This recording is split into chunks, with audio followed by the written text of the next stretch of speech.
우리 오늘 계시록 말씀 보시도록 하겠습니다. 계시록 14장입니다.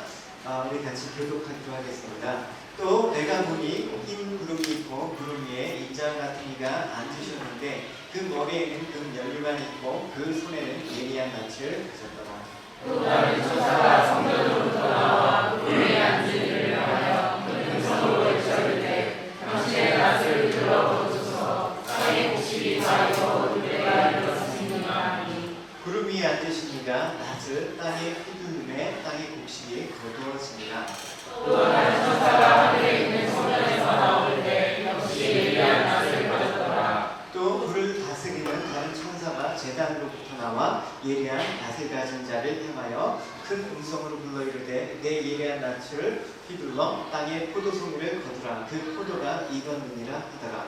천사가 낯을 땅에 들어 땅의 포도를 거두어 하나님의 진노의 큰 포도주에 던지네. 같이 읽겠습니다. 성 밖에서 물들이 밝히니 틀에서 피가 나서 말굴레까지 닿고 1200사람에게 터져라. 오늘 본문에 예수 그리스도와 천사에 의한 마지막에 그 추수라는 환상이 나옵니다. 추수인데 두 가지 추수가 나옵니다. 우리가 그 두 가지 추수의 모습을 통해서 믿는 자와 믿지 않는 자, 결국 마지막 때 우리가 어디에 갈 것인가, 어떻게 될 것인가, 이 모습을 그리스도와 천사가 추수하는 환상을 통해서 지금 보여주고 있습니다. 결국 믿는 자는 그리스도께, 또 믿지 않는 자는 죽음의 형편으로 가게 된다라는 극명한 대조를 보임으로써 교회는 끝까지 인내하고 승리해야 된다는 권면을 지금 제시하고 있습니다. 여러분, 이제 요한이 본 환상을 한번 살펴보도록 하겠습니다. 1절을 먼저 보시겠습니다. 또 내가 보니 구름이 있고 구름 위에 인자와 같은 이가 앉으셨는데 그 머리에는 금 연류가 있고 그 손에는 예리한 낯을 가졌더라. 인자와 같은 이, 그러니까 예수 그리스도를 가리킵니다. 우리가 주목해야 될 거 있는데, 그 인자와 같은 예수 그리스도께서 손에 뭘 들고 있느냐? 뭘 들고 있습니까? 낫을 들고 있습니다. 근데 낫의 용도는 뭡니까? 뭔가 베는 걸 뜻하는 것입니다. 그러니까 뭔가 베는데 15절에 보면 우리가 알 수 있죠. 당신의 낫을 휘둘러 거두소서. 땅의 곡식이 다 익고 거둘 때가 이르렀습니다. 그러니까 곡식을 베는 용도로, 추수의 용도로 그 낫을 사용하고 있다는 것입니다. 근데 이 낫이 하나는 구원의 낫, 하나는 심판의 낫으로 지금 사용되고 있다는 것. 그러니까 용도는 같지만 추수의 그 내용들이 다르다는 것을 본문을 통해서 알 수가 있는 것입니다. 그래서 먼저 우리가 살펴보면 인자 대신 예수 그리스도께서 추수를 하게 되는 구원의 추수에 대해서 지금 나와 있습니다. 그죠? 쭉 앞에 보면, 쭉 앞에 보면 이 부분입니다. 그러니까 이렇게 구원이 일어난 자는 어떻게 합니까? 잘려지는 거예요. 무조건 잘려지는 거예요. 근데 어떻게 잘려집니까? 이 역사 속에서 잘려진단 말입니다. 그러니까 이 역사 살아가는 동안 예수 그리스도에서 잘려진 인생들은 반드시 세상과 분리가 일어나는 그런 일이 벌어지는 것입니다. 그래서 마지막 때 주님께서 할 때 양과 염소의 비유도 나와 있고, 뭐 알곡과 축전이 그 가라지의 비유도 나와 있고, 그러니까 추수에 의해서 갈라진다는 것입니다. 그러니까 성도는 예수 그리스도의 십자가에 의해서 자기 백성을 예수님께서 십자가로 이끌겠다는 말씀입니다. 한번 보십시오. 요한복음 말씀 같이 읽어보겠습니다. 내가 땅에서 울리며 모든 사람에게로 이끌려는 하시니 이렇게 말씀하시면 자기가 어떠한 죽음으로 죽을 것을 보이시리라. 그러니까 주님께서 십자가를 통해서 자기 백성들을 반드시 이끌고 가겠다. 내가 처소를 예비하고 가겠다. 그 얘기를 지금 하시는 것입니다. 그래서 성도란 이 역사 속에서 잘리고 나가는 것이 말하는 겁니다. 그리고 또 한 가지 심판이 있습니다. 어떤 심판이냐면 심판의 추수가 있습니다. 이거는 지금 예수 그리스도가 아니라 다른 천사에 의해서, 다른 천사가 예리한 낫을 또 가졌습니다. 그래서 땅에 포도를 거두는 거예요. 그래서 그 포도를 진노의 큰 포도주 틀에 던져버립니다. 그래서 그 틀을 밟는 것으로 지금 묘사하고 있습니다. 심판의 추수예요. 전혀 다른 모습이에요. 그러니까 이스라엘은 지금 포도를 수확하고 포도즙을 딸 때 그 포도즙이라는 포도를 넣고 발로 밟아갖고 그걸 짭니다. 그래서 그걸 그때 하나님의 심판으로 지금 얘기하고 있어요. 그러니까 포도를 넣고 밟아버리면 뭐가 나오니까 포도즙이 나오죠. 그게 뭡니까? 피예요. 그래서 진노의 틀에 던져져서 그 피가 흘러나오는 것을 지금 비유하고 있는 겁니다. 여러분 한번 보십시오. 근데 이게 마지막 때 될 일이에요. 근데 이 마지막 때 될 일은 뭐냐? 진노의 그 포도주 틀에 밟는 거거든요. 그러면 밟기 전까지 마지막 때 그 밟기 전까지 어떤 과정이 일어납니까? 그 포도를 수확해갖고 집어넣는 과정이에요. 그러니까 심판은 사실은 먼 미래에 다가올 일이 아니라 지금 현재 지금 포도주 틀에 그냥 집어넣는 거예요. 그러니까 심판은 지금 언제 일어납니까? 지금 일어나고 있는 거예요. 그죠? 여러분 우리가 심판하면 막연한 감이 있어요. 아, 주님께서 오실 때 주님께서 그 믿는 자 안 믿는 자를 심판하러 오신다. 그러니까 오시기 전에는 아무 일도 안 일어난다는 생각을 갖고 있지 않습니까? 그렇지 않아요. 이 심판은 어떻게? 계속해서 지금 거두는 자들 이미 진노의 그 포도주 틀에 거두어서 마지막 때 받는단 말입니다. 그러니까 여러분 우리가 눈에 보이는 심판이라는 건 막 하늘에서 막 불이 떨어지고 막 진짜 뭐 땅이 갈라지고 뭐 소돔과 고모라처럼 그런 증상을 마지막 때의 심판이라고만 생각하는데 그거는 받는 거라니까요. 그 전에 미리 집어넣는 것입니다. 그러니까 사실 지금 심판이 이루어졌다 그러면 어떻게 합니까? 우리가 안일해서 살기는 안 된다는 것입니다. 나중에 일이라는 생각을 갖고 있기 때문에 아니라는 것이죠. 그래서 하나님께서는 날마다 우리에게 심판을 보여주는 것입니다. 그래서 하나님의 일을 보지 못하는 사람들을 뭐라고 합니까? 소경된 자. 지금 하나님의 심판이 펼쳐지고 있는데 그것을 바라보지 못하는 자, 그걸 성경에서 소경이라고 얘기하고 있습니다. 그래서 소경된 자한테 예수님께서 이런 말씀을 하셨습니다. 영국을 보면 예수님께서 말씀하셨는데 내가 영적으로 눈이 먼 사람들은 눈을 뜨게 하고 맹인이면서 스스로 본다고 생각하는 자들은 심판하기 위해 이 세상에 왔다. 곁에 있는 바리새파 사람들이 당신은 지금 우리를 맹인이라고 말하고 있는 거예요? 하고 대들듯이 묻자 예수님께서 말씀하셨다. 차라리 너희가 맹인이었더라면 죄를 짓지 않았을 것이다. 그러나 너희가 하는 일을 다 알고 있다고 하는 주장 때문에 너희는 죄가 그대로 남아있다. 결국 뭐예요?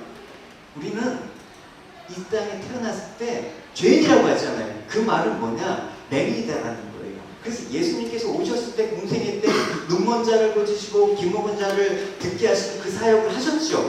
왜 그렇습니까? 우리는 하나님 말을 아예 처음부터 들을 수 없는 귀머거리고 소경이었다라는 것을 얘기하고 있는 것입니다. 그래서 예수님께서 이 세상에 오신 이유가 바로 그거예요. 내가 이제 보지 못하는 자들을 보게 하겠다.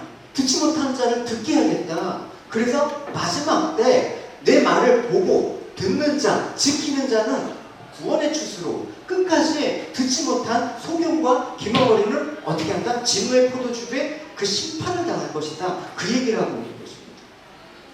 그러니까 지금 이 얘기를 하는데 바리새인들이 뭐라고 하냐면 난 절대 소경이 아니야. 너가 왜 소경이야? 성경도 알고 예배를 드리고 내가 신앙생활 나름 열심히 했는데 내가 왜 소경이야? 보는 자라고 웃기고 있습니다. 자기가 신앙이 좋다고 하고 자기가 믿음이 좋다고 하고 좋습니다. 근데 그게 착각일 수도 있습니다. 중요한 거는 예수님이 너희가 소경이라는데 우리가 변명이 있습니까? 그래서 너희들이 정말 봐야 될 것을 보지 못한다. 그래서 율법은 그 율법의 내용들을 보지 못하고 율법은 표피만 보는 거예요. 그래서 너희들이 겉으로 할례 받았다고 했지만 정말 마음의 할례를 받지 못한다. 그리고 율법의 그 본래 하나님께서 주신 그 의미를 알지 못하고 표면적인 것만 보면서 나는 하나님을 안다, 나는 하나님을 본다, 이렇게 하니까 너희들이 소경이다 라고 바리새인들한테 얘기하고 싶다. 그러면 여러분 좀 이해하기 쉽게 소경에 대한 비유로 이 얘기를 조금 더 풀어보겠습니다. 정말 보아야 될 것을 보지 못하는 그게 무슨 뜻일까? 분명히 육신의 눈은 아닌 거죠. 누가복음 17장에 여러분 잘 아는 얘기 있어요. 예수님께서 길을 가실 때 10명의 문둥병자가 주님께 고쳐달라고 간절히 요청했습니다. 그러니까 주님께서 누구 고쳐주셨어요? 예쁜 사람만? 아니면 조금 불쌍한 사람만? 아니요, 10명 다 고쳐주셨습니다. 다 고침을 받았습니다.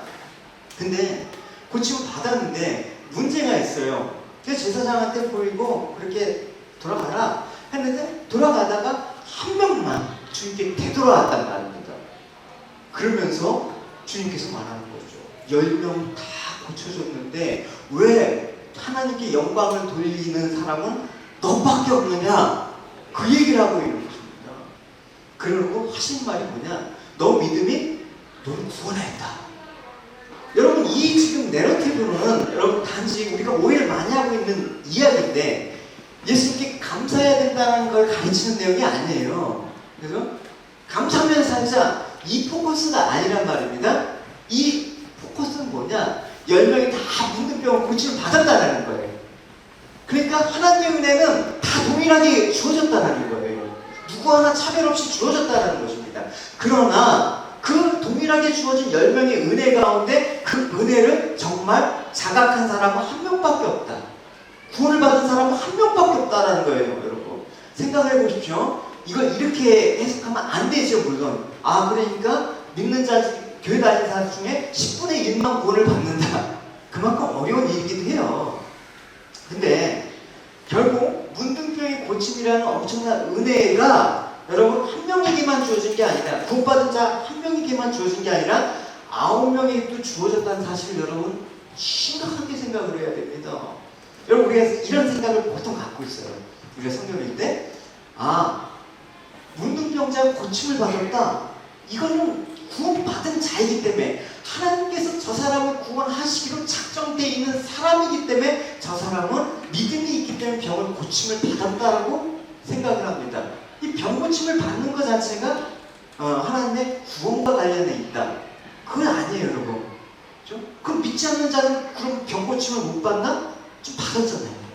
구원과 상관없는 자도 병 고침을 받았단 말입니다. 그러니까 여기서 생각해 봐야 될 게 뭐냐? 세상에 주어진 모든 은혜는 구원과 연결되는 게 아니란 말입니다. 구원받지 못한 하나님의 구원받지 못한 자들도 은혜 받을 수 있습니다. 그러니까 여러분, 많은 사람들이 주장하는 그 논리가 뭐냐? 구원을 받았기 때문에, 하나님의 백성이 되었기 때문에 복을 받았다. 여러분, 그 은혜를 구원과 생각하는 그런 절대 등식이 성립 안 돼요. 맞을 수도 있고 틀릴 수 있는 거예요. 여러분, 문둥병을 고침받은 은혜는 지금 구원받은 한 명과 구원받지 않은 9명이 동일하게 지금 주어진 은혜입니다. 여러분, 우리가 생각할 때 이런 생각을 해요. 우리는 다 육신으로 살아가는 이 은혜는 모든 이들에게 하나님께서 주어진 것입니다.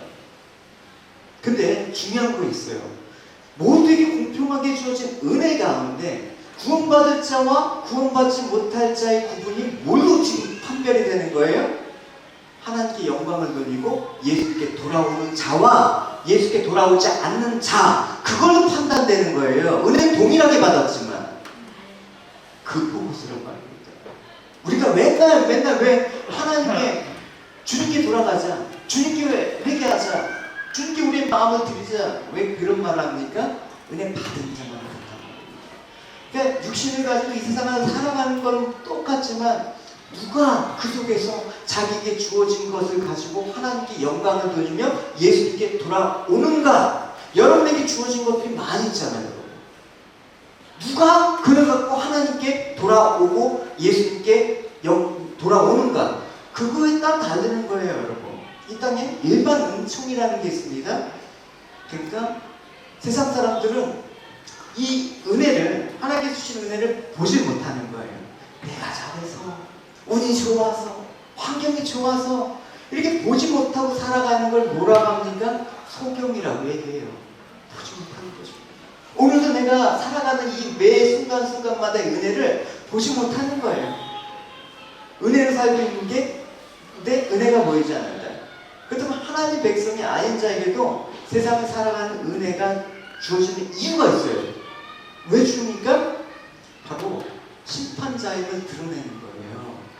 그러니까 하나님이 주심으로 주신 것 하나님께 영광 돌리고 마땅히 주님께 나와야 되는데 나오지 않는 걸 통해서 하나님의 심판이라는 게 현재 어떻게 진행되는가 보여주기 위함이에요. 여러분 보십시오. 이 이야기를 예수님께서 마태복음에 이 이야기를 한 비유를 여러분 생각해 보십시오. 같이 읽어봅시다.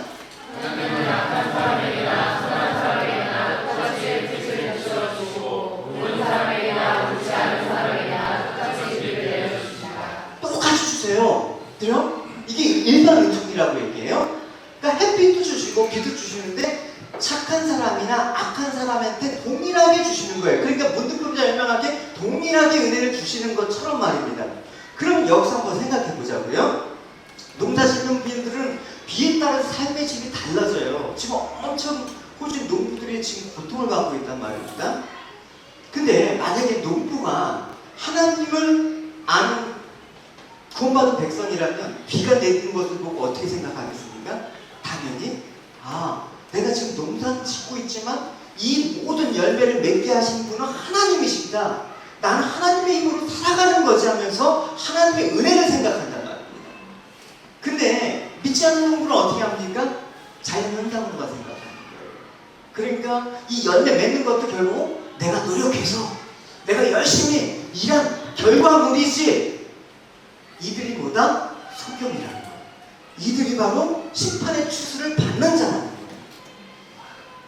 여러분, 그럼 이 땅에서 막 이렇게 하나님의 은혜를 바라보지 못한 소경된 사람들은 어떻게 합니까?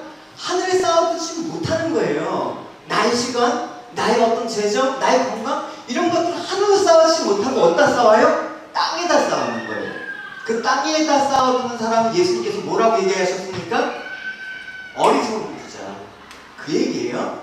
또 비유로 그들이 말하며 이르되 한 부자가 그 밭에 소출이 풍성하며 심중에 생각하여 이르되 내가 꼭 식사할 곳이 없으니 어찌할까 하고, 또 이르되 내가 이렇게 하니라 내 곡간을 헐고 더 크게 짓고 내 모든 곡식과 물건을 거기에 쌓아두리라. 19절 읽어봅시다. 또 내가 내 몸에 이르되 너나 여러분의 쓸 물건을 많이 쌓아두었으니 가만히 씹어 먹고 마시고 즐거워하자 하리라. 예, 이 모습이에요. 땅이 계속 쌓아두는 거예요. 하나님의 진노의 지금 포도주 틀에 계속해서 들어가는 거예요. 지금 이게 바로 심판이 되니까요, 여러분. 그러면 예수님께서 보물을 어디다 쌓아두라고 얘기했습니까? 여러분, 이거를 여러분 꼭 저기 설교자들이 뭐 11조와 관련돼서 뭐 이렇게 헌금하고 생각하는데 그런 내용들이 아니란 말입니다, 여러분. 어디 쌓아두라고요? 하늘에. 그 말을 하고 있는 거예요, 여러분. 계속 이어서 이렇게 하는 거예요. 같이 읽어봅시다. 너희를 위하여 보물을 땅에 쌓아두시라. 거기는 종과 도둑이 하며 도둑이 구멍을 뚫고 도둑질하느니라. 오직 너희를 위하여 보물을 하늘에 쌓아두라. 거기는 종이나 도둑이 하지 못하며 도둑이 구멍을 뚫지도 못하고 도둑질도 못하느니라. 내 보물이 있는 곳에는 내 마음도 있느니라. 네. 그러니까 여러분, 우리가 하나님 말씀 똑같이 들어요.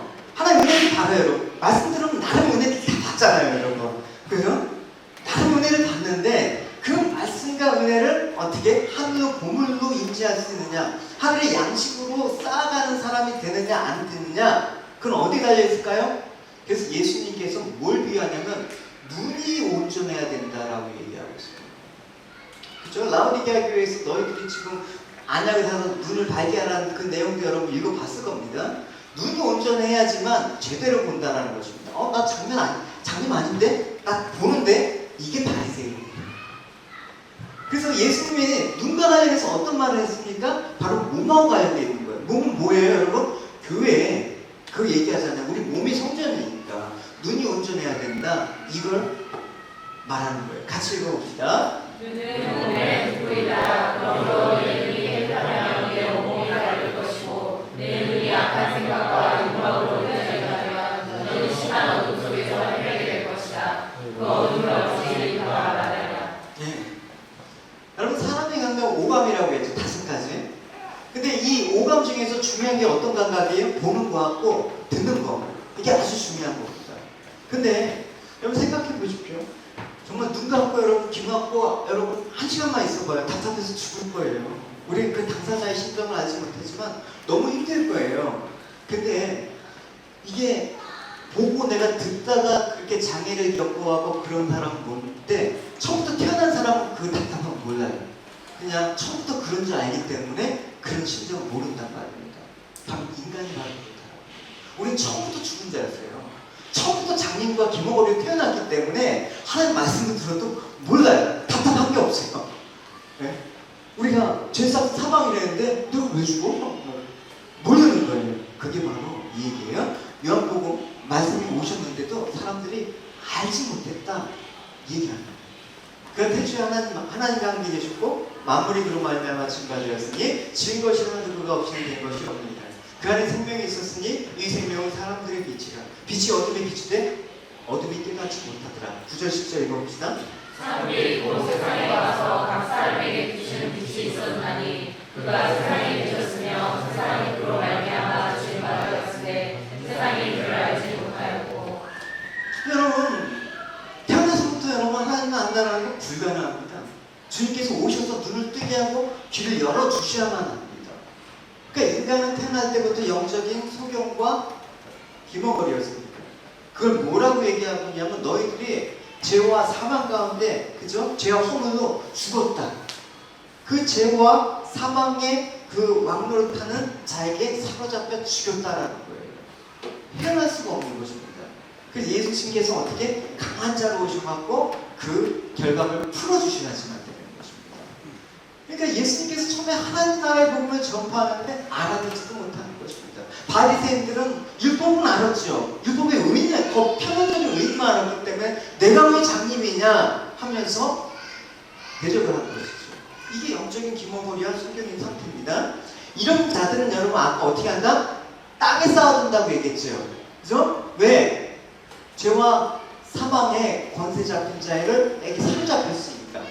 그게 요한복음 13장이 그대로 펼쳐지는 거예요. 여러분. 요한복음 13장에 누가 나와요? 세상이 짐승을 경배하는 모습이 그려지는 거예요. 묵상 해보셨으면 알겠지만 근데 세상은 왜 짐승을 경배하는가? 용이 짐승에 권세를 줬어요. 그 권세가 대단해요. 엄청나단 말입니다. 여러분 제가 여기서 일어나고 장풍을 쏘갖고 뒤로 넘어뜨리면 여기 몇십 명 찰 거야 아마. 그죠?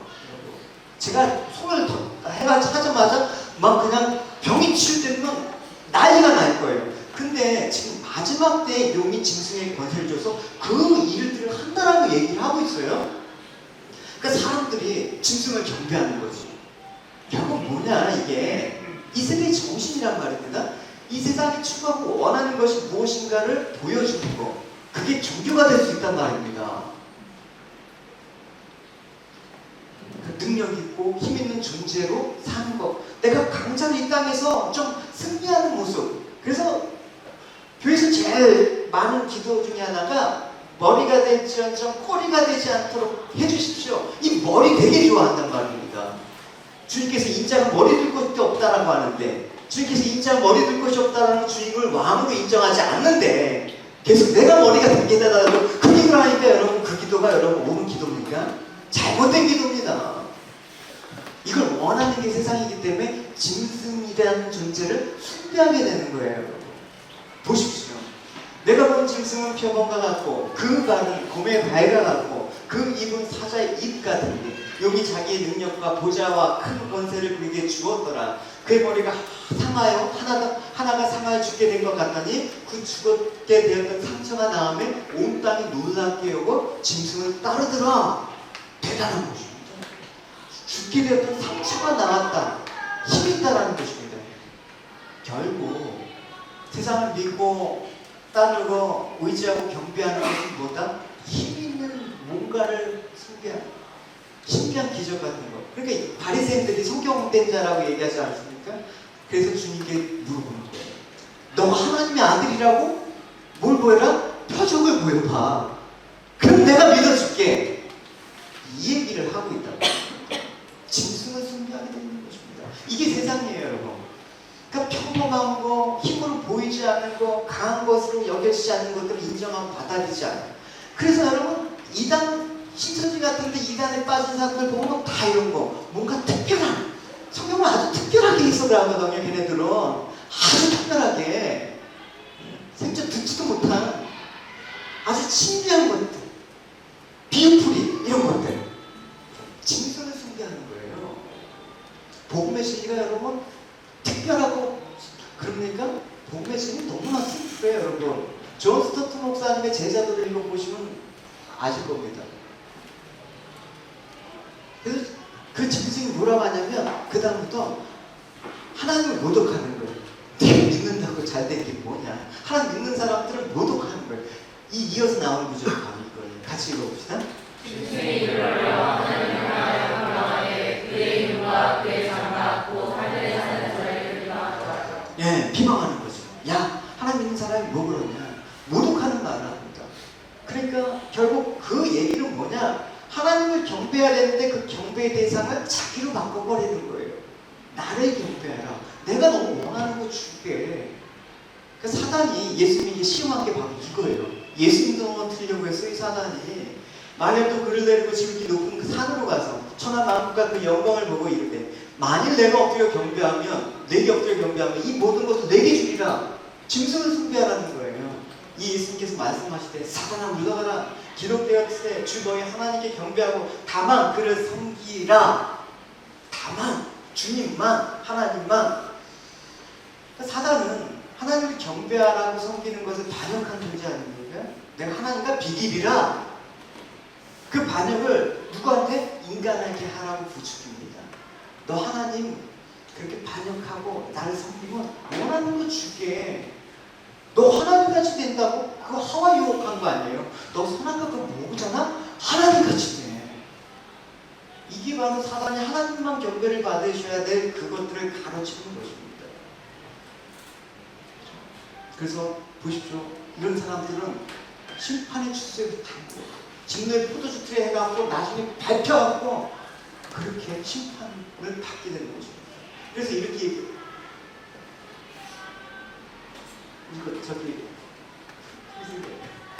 그렇게 되는 거예요. 계시록 13장 8절에 보면 이렇게 돼 있어요. 죽임당한 어린 양의 생명책에 창세 이후로 이름이 기록되지 못하고 이 땅에 사는 자들은 다 짐승에게 경배하리라. 그러니까 하나님의 생명책에 기록되지 못한 자들은 어떻게 한다? 다 짐승에게 경배하더라. 우리가 예수 그리스도가 누구신지 제대로 알지 못하면 다 짐승을 경배하는 거예요. 아, 예배를 드리는데? 아니요. 교회에서도 짐승을 예배할 수가 있다니까요.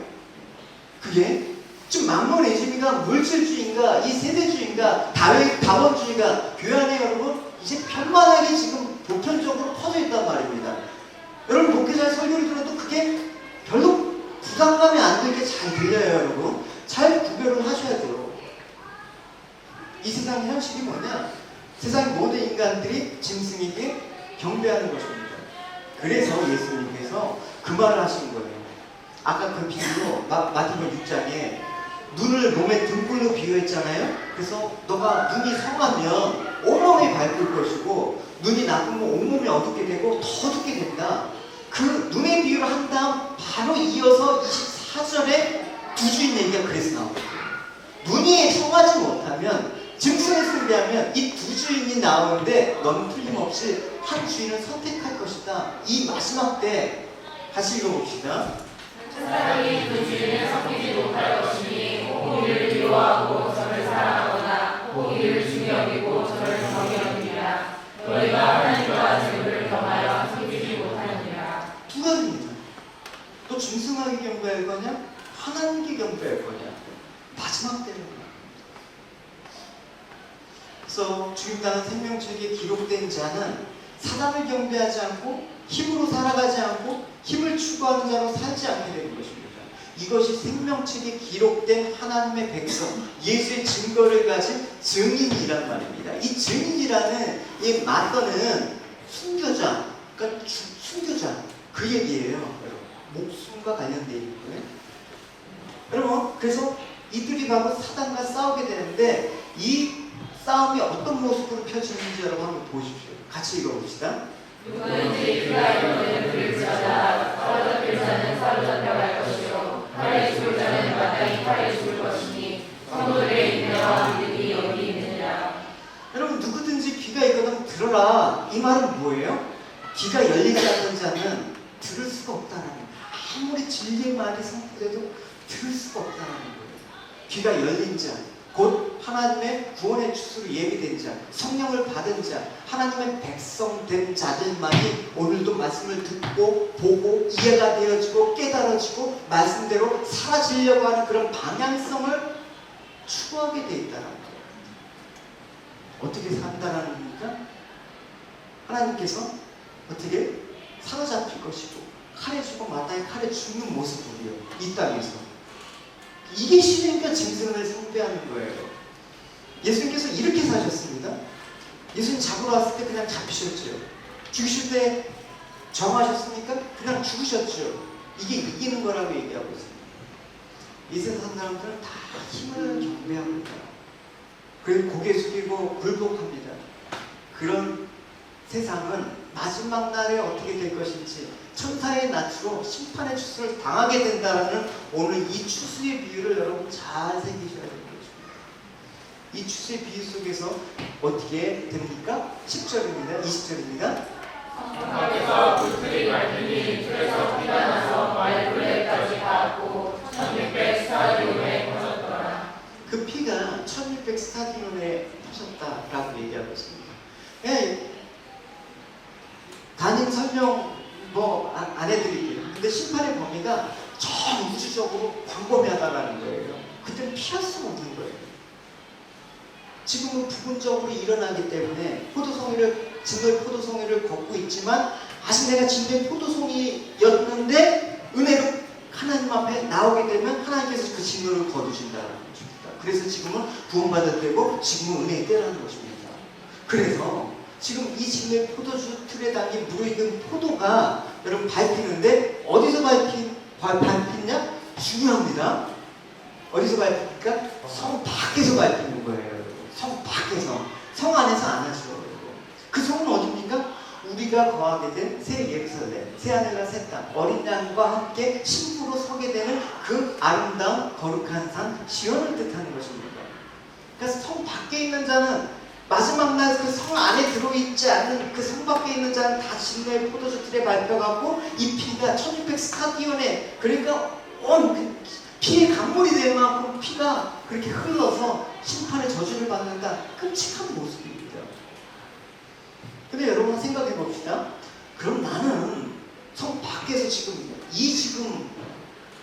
여기 있는 자란 말입니다.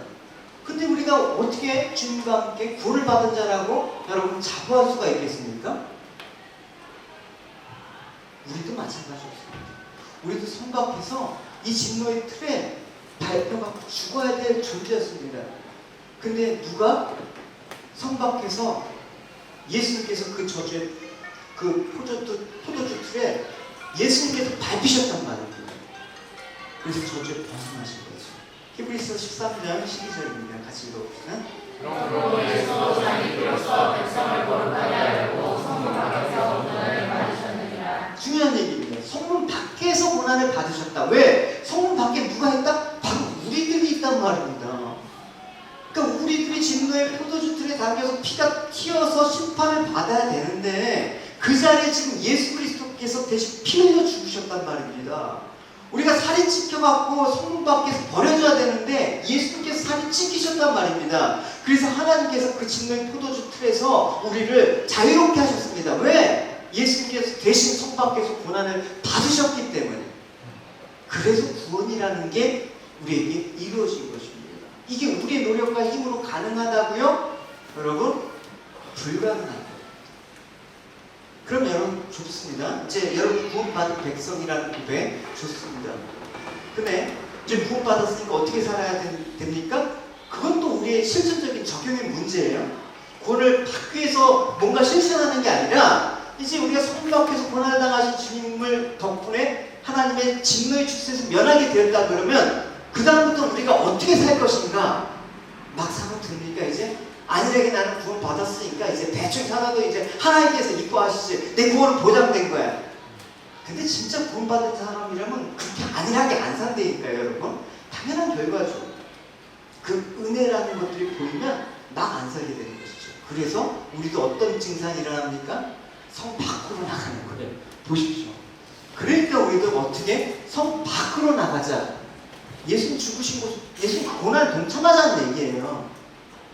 이 세상 사람들의 관심사가 어디에 있든 그들이 멸시를 하든 예수께서 겪으신 수치와 고난을 함께 나누어 그분이 계신 곳으로 나아갑시다. 이 세상에는 우리의 고향이 없습니다. 우리는 하늘에 있는 영원한 고향만을 하루같이 기다리고 있습니다. 예수님의 보살핌 속에 하나님의 영광스러운 이름을 다른 사람에게 드립시다.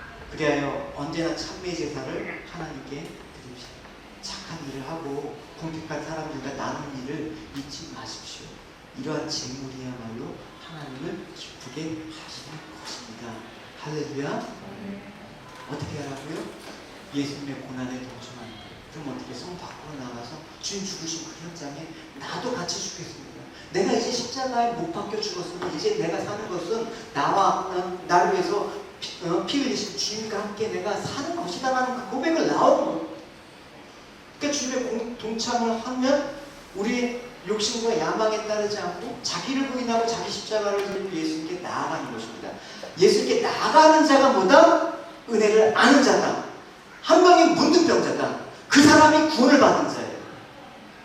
할렐루야. 여러분 다 공평한 은혜 주어졌어요. 여러분 지금 아무리 힘들더라도 여러분 은혜 만땅 받았어요. 근데 그와 하나님께 나가냐? 영광돌리느냐? 내가 날마다 주님께 가져가느냐? 마지막 날에 주님께서 엄정하게 판결하실 것입니다. 우리가 판결할 수는 없지만 주님께서 공평하게 판결하실 것입니다. 그때 변명이 없습니다. 여러분. 바쁘다는 변명? 그때는 없습니다. 내가 사정이 이래서 변명 없습니다. 그래서 지금 보이지 않지만 우리는 이 주님께서 오신 마지막 때의 두 수술을 보여준 것을 통해서 너희들이 영원한 도성을 바라보면서 성 밖에서 주님을 따르면서 항상 그 주님께서 주신 그 사랑을 나누고 베풀고 하나님 나라를 기다리는 거, 그게 뭐다? 그게 신앙생활이에요. 여러분. 교회 나와서 그냥 일주일에 한 번 예배 드리는 게 신앙생활 아니라고 얘기했죠. 그래서 존 스토트 목사님이 그 제자도 이 책을 그 요양병원에서 마지막 그 소천하실 때 이 책을 진 거거든요. 그 구절이 있어요. 우리 주 예수 그리스도의 희생으로 자유를 얻은 우리는 그분의 부르심에 순종하여 가난한 이들에게 진심 어린 긍휼함으로 복음 전도와 정에 대한 관심으로 그리고 심판날에 대한 엄숙한 기대감으로 정의롭고 단순하게 살며 그러므로서 서로를 후원하며 다른 사람에게도 우리와 같은 헌신을 하도록 권하는 일에 겸손하게 헌신해야 된다. 할렐루야. 이게 제자입니다. 이게 성도입니다. 이게 구원받은 하나님의 백성입니다. 금요일날 형준이 아빠 안장된 그 세메토리에 갔어요. 지체자하고 예배를 드렸습니다. 수많은 그 묻힌 분들을 생각하면서 도둑 생각했어요. 나는 앞으로 얼마 후에 여기 묻힐까 생각을 했단 말입니다. 여러분 여기서 아무리 젊어도 아마 한 50년이면 이곳에 남아있는 사람 한 명도 없을 거예요. 물론 나이로 보면 제가 제일 먼저 가겠네. 생각해 보십시오. 길어봤자 몇십 년이에요. 죽으면 끝입니까? 아닙니다. 이 육신의 삶 이후에는 진짜 이 잠깐 동안의 삶이 아니라 진짜 그다음부터는 진짜 사는 거예요. 영원을 사는 거예요. 여러분. 그 삶이 기다리고 있습니다. 여러분 무엇을 위해서 사시겠습니까? 여전히 여러분 썩은 분들은 이 육신을 위해서 사시겠습니까? 아니면 그 영원한 하나님 나라를 준비하면서 기다리면서 사시겠습니까? 갈라디아서 6장 8절은 분명히 그렇게 있습니다.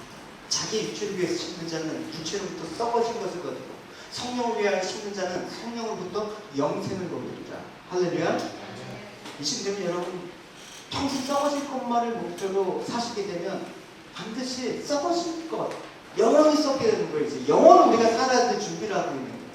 그러니까 이 땅에 삼적인 물론 여러분 어떻게 한다? 그러니까 포기하지 말아야 되는 거예요. 영혼을 준비하기 위해서 포기하는 사람은 그건 더웅터리야.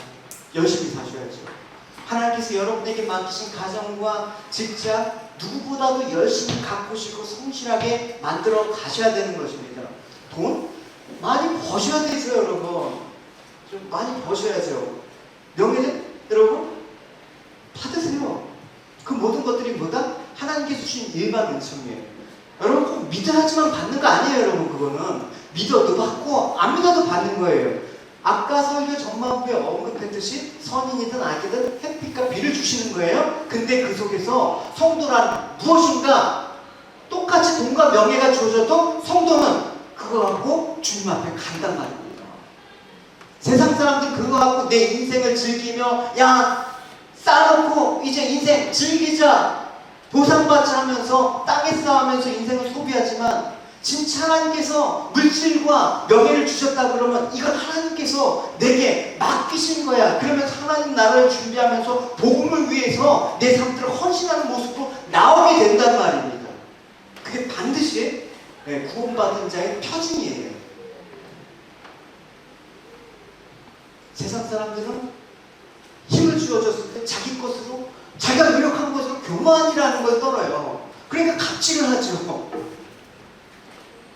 우리 그리스도인들은 여러분 갑질하는 그리스도는 여러분 어떻게 보면 그 사람 되게 이상한 사람이야. 여러분 물질과 명예 줄 수 있죠. 하나님께서 일반론적으로 우리에게 허락하신단 말입니다. 꼭 여러분 뭐 믿으면 여러분 가난하게 살아야 됩니까? 주실 수 있지만 겸손도 그거를 어떻게 하나님 나라와 교회와 이웃을 섬기는 모습으로 가게 된다는 것이죠. 여러분 그런 축복을 받길 원해요. 할렐루야. 그런 은혜가 여러분에게 임하길 바래요. 여러분 사업하셔도 근사하게 하세요. 여러분 그죠? 직장 다니셔도 근사하게 하세요. 하나님의 영광을 위해서 다 그것을 그리스도께 가져가는 그 청지기로서 살아가시라는 거예요. 히데이 사기꾼이 실화입니다. FBI에 체포됐습니다. 그러면서 한 인터뷰 내용이 이렇습니다. 어떻게 그 많은 사람들을 사기칠 수 있었습니까? 그러니까 그 사기꾼이 말하는 거예요. 나는 상대가 변호사든 의사든 대통령이든 나는 마음만 먹이면 다 속일 수 있다. 근데 다 속이지 못하는 사람이 있대요. 욕심이 없는 사람한테는 사기치는 게 불가능했다라는 얘기야. 하나님께서 맡기신 걸 내 거라고 욕심 부리면 여러분 사기당합니다. 거짓말한 자가 누구라고요? 사단이라고 얘기했잖아요. 여러분 사단한테 다 인생 그냥 날리는 거예요. 이렇게 넘어뜨릴 겁니다. 보십시오. 큰 이적을 행하되 심지어 사람들 앞에 불이 하늘로부터 땅에 내려오게 하고 짐승 앞에 받은과 이적을 행함으로써 땅에 거하는 자들을 미혹하여 땅에 거하는 자들이 이르기를 칼에 상하였다 살아난 짐승을 위하여 우상 숭배를 만들자. 우상은 결국 나 아닙니까? 이 나를 위한 우상 숭배를 만들 때 여러분 그 유혹에서 뚫칠 수 있습니까? 야, 그것은 믿음 뭐 별거냐? 적당히 하면 되지. 결국 여러분 마지막 때 추수 때가 여러분 문제가 되는 거예요. 그 전까지는 문제 안 될 수도 있어요. 여러분 뭐 11조 안 된다고 여러분 뭐 사업 망하고 그런 일 있을까요? 그거는 지갑 없는 사람이 협박하는 거고 11조 안 내도 여러분 잘 살 수 있어요. 여러분 상관없어요. 그러나 마지막 때가 문제란 말입니다. 하나님 말씀에 순종하면서 그 모든 마음들을 주님께 두고 그 은혜를 감사하며 살아가시는 여러분이 되시기 바랍니다. 할렐루야. 내가 원하는 모습으로 살아가고 싶지만 그보다 더 중요한 것은 주님이 나를 어떤 사람으로 원하시는가, 그게 더 중요한 거죠. 여러분 어떤 자신을 바라봅니까? 세상 속에서 자신을 바라봅니까? 아니면 하나님 앞에서 나의 모습을 바라봅니까? 세상에 어떤 인간을 평가받는 게 그게 그렇게 중요하다고요? 하나님 앞에서 내 자신을 어떻게 평가받는 거는 저도 상관 안 하고요. 그렇다고 그러면 여러분 마지막 날이 심각해질 수가 있어요. 그게 소경이에요. 그게 보지 못하고 듣지 못하는 거예요. 이렇게 하나님의 심판의 말씀이 전해지는데도 안일하게 살아가는 거예요. 지금 천지에 지금의 포도주를 틀 속에 집어넣고 밟을 그날만 우는데 안일하게 살아가는 거예요. 여러분 주님의 은혜를 바라보면서 주님께서 나에게 요구하시는 삶이 무엇인가? 주님께서 나에게 포기하라는 것이 무엇인가? 주님께서 나에게 가라고 하신 그 길이 무엇인가? 여러분 오늘 깊이 여러분 하나님 은혜 가운데 그것이 들리길 바랍니다. 여러분 마음 가운데 들려지길 바랍니다. 할렐루야. 주님의 다스림을 받고 그렇게 살아가길 소원합니다. 서로 사랑하십시오. 나누면서 기쁨 가운데 사십시오. 여러분의 시간과 여러분의 물질, 여러분의 건강, 용서하고 용서받는 그 복을 누리며 살아가십시오. 여러분 주님께서 은혜와 긍휼을 입었으면 고백했다 그러면 그 은혜와 긍휼을 나누는 자로 살아가십시오. 뭐 우리가 그렇게 대단한 사람 아니잖아요, 여러분. 이 세상에서 날고 겨봤자 다 거기서 거기더라고요. 약하고 보잘것없는 사람들이라고요. 그러나 우리는 그 약하고 보잘것없는 가운데 주님의 도우심을 사모하며 살아가기 때문에 부족함이 없다. 주님은 나의 힘이시다라고 고백할 수가 있는 것이지. 그게 의인은 믿음으로 사는 자이다. 할렐루야! 믿음으로 살아가시죠. 여러분 마지막 때 여러분 너무 아니라는 모습들이 있다 그러면 지금 안 늦었습니다. 아직 그 틀 속에 밟히기 전에 지금이라도 있는 자로 살아갑시다. 그 은혜를 사모하는 자로 살아갑시다. 할렐루야. 언약을 신실히 주시고 주께서 오늘 이 말씀 가운데 주신 이들은 반드시